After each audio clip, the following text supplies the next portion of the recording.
हमारी मानसिकता क्या है कलयुग में साहब, भारत जैन साहब, कि हम आनंद की बात करते हैं, मस्ती की बात करते हैं, हम संस्कारों की बात करते हैं, हम संस्कृति की बात करते हैं, हम वाद विवाद की बात करते हैं, हम योगी की बात करते हैं, हम समाज की बात करते हैं, हम योगी की बात करते हैं, मगर हम हमारे घर में बैठे अपने सगे भाई से बात नहीं करते। इससे बड़ी विडंबना की बात हो क्या? बहुत अच्छे भाई, वाह वाह वाह।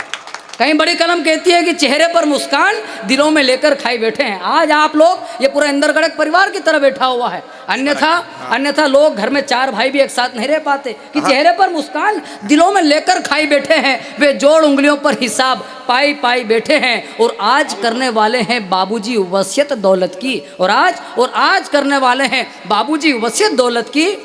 घर में पहली बार इकट्ठे चारों भाई बैठे हैं, घर में पहली बार इकट्ठे चारों भाई बैठे। वाह वाह वाह वाह, विडम्बना है साहब। और मैं आपको क्या बोलता हूँ, मैं आपको बता रहा था कि मैं ये तो अभी फिर भी मैं दिख रहा हूँ सही 60, नहीं तो मैं जब पैदा हुआ था बड़ी विचित्र स्थिति थी।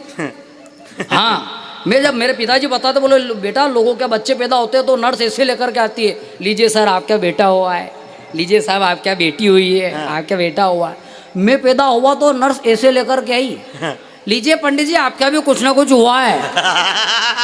अरे वाह। मेरे पिताजी ने बोला क्या ये लड़का है कि लड़की है?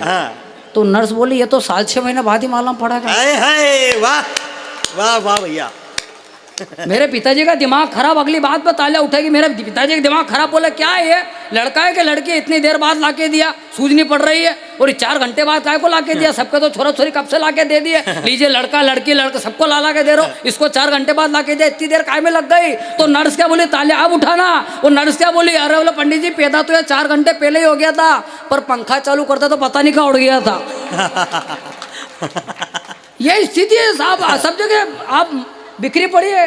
ये माता बहनें जा रही, देखो इनका टाइम हो गया जाने का, कोई रोक नहीं सकता, इनका बाप नहीं रोक सकता, किसी को भी नहीं रोक सकता। मतलब महिलाओं का काम बड़ा विचित्र है साहब। मेरी खुद की लुगाई, मेरे नया ब्याह हुआ, मेरी लुगाई उधर से है बाहर से, महाराष्ट्र तरफ से, तो मेरा ब्याह हुआ तो उससे हाथ से चाय वाय बना रही, दूसरे तीसरा दिन तो उसका हाथ से क्रॉकरी का सेट टूट गया, चाय का कप टूट गया। तो मैंने कहा अरे तू तो गेली है। तो उसने पूछा कि गेली का मतलब क्या होता है?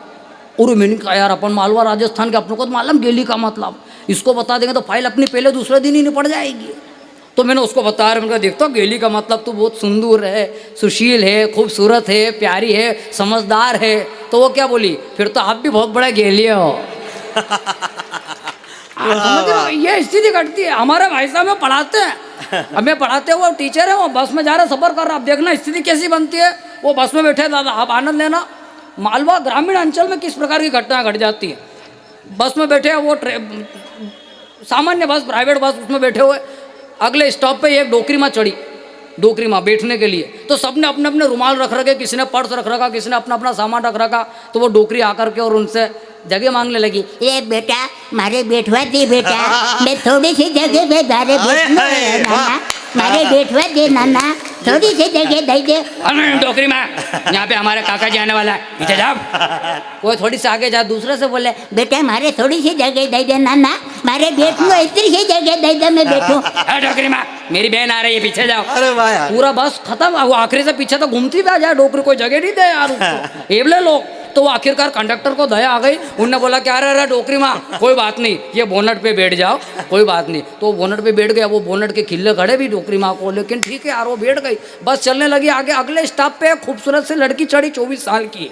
अब वो चढ़ी तो वो ठुमक के घूमे बस में। अब कोई रुमाल उठाया, बोले मैडम यहाँ बैठ जाओ, कोई पर्स उठाया, बोलो मैडम यहाँ बैठ जाओ, कोई बस उठा, मैडम पर्स यहाँ बैठ जाओ। वो पट्टी बैठे नहीं, वो आगे से पीछे तक घूमे, नाटक करे।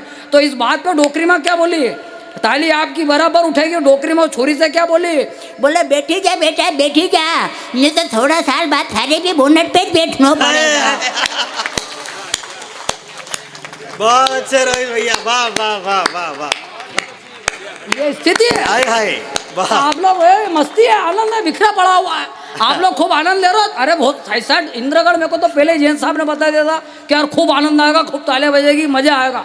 नहीं तो वहाँ हमारे इंदौर के पास में राहू है, और वो ऐसे सुमड़े लोग यार, वो फिर भी अपन कुछ सुनाओ तो ताली भी बजाए, पर सामने बीचों बीच उनके मुखिया बैठे हुए सेठ जी, वो ताली नहीं बजाए, घूर घूर के देखे।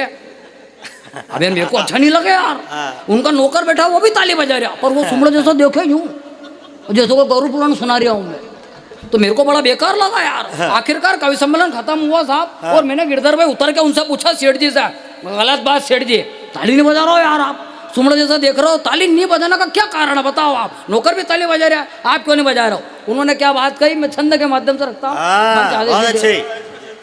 सेठ जी क्या बोले कि सेठ जी बोले कि मैं तो खूब बड़ा आदमी हूँ, तालियां बजाना मेरे नौकर का काम है। हाँ, इसके लिए भी रख रखे कि सेठ जी बोले कि मैं तो खूब बड़ा आदमी हूँ, तालियां बजाना मेरे नौकर का काम है, हंसने मुस्कुराने की भी फुर्सत नहीं मुझे, मंदिर भी जाना मेरे नौकर का काम है, कि बीवी को घुमाना हो या बच्चे को पढ़ाना हो, या बीवी को घुमाना हो या बच्चे को पढ़ाना हो, या मेरा कान भी खुजाना इस नौकर का काम है। तो मैंने पूछा ये दो बच्चे भी तुम्हारे ही हैं खुद के, या फिर ये भी तुम्हारे हैं?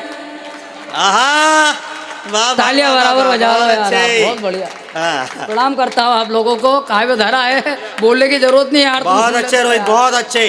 खैर आप लोगों को प्रणाम। लेकिन साहब ये आप लोगों के चेहरे पर जो मुस्कुराहट है, ये आनंद है, ये जो कवि सम्मेलन हो रहा है माँ जगदम्बा के चरणों में, ये इसलिए हो रहा है कि कहीं दूर सुदूर इलाकों में वे जवान खड़े हुए हैं, और माँ भारती के लाल पर कहीं भी, उस भारती के भाल पर जरा से भी कोई चिंता की रेखा ना आए, इस देश के लोगों के बीच में कहीं भी विमनस्यता ना आए, इसलिए वे खड़े हुए हैं जवान, और वे भारत माता की जयकारों के साथ अपने प्राणों की आहुति दे देते हैं। लेकिन इन्हीं के बीच में एक कोई दुष्ट खड़ा होकर के कह देता है कि मैं भारत माता की जय नहीं कहूँगा। वो ओवैसी, वो मवेशी खड़े होकर के कह देता है कि कोई मेरी गर्दन पे छुरी भी रख देगा तो मैं भारत माता की जय नहीं कहूँगा, मैं वंदे मातरम नहीं कहूँगा। लोग कहते हैं कि नहीं तेरे को बोलना पड़ेगा, भारत माता की जय कहना पड़ेगा। लेकिन मैं कहता हूँ गिरधर भाई कोई बात नहीं, मवेशी तू भारत माता की जय मत बोल। क्यों, क्या कारण है? मैं 4 पंक्तियां पढ़ता हूँ, विदा कीजिएगा। समृद्ध स्वागत। मैं कहता हूँ मत बोल भारत माता की जय, क्योंकि मयूरों के झुंड में किसी वानर का नृत्य अच्छा नहीं लगता। हाय मयूरों के झुंड में किसी वानर का नृत्य अच्छा नहीं लगता, हंसों के मधुर गान में कौवे का भाषण अच्छा नहीं लगता। अरे उस शेरनी की वंदना के लिए उसके शावक अभी जिंदा है। अब बता ना इंदरगढ़ वालों, ताले उठा के उस भारत माता के लिए कह रहे शेरनी की, उस शेरनी की वंदना के लिए उसके शावक अभी जिंदा है। किसी भेड़िए के मुंह से माँ का नाम अच्छा नहीं लगता, किसी भेड़िए के मुंह से।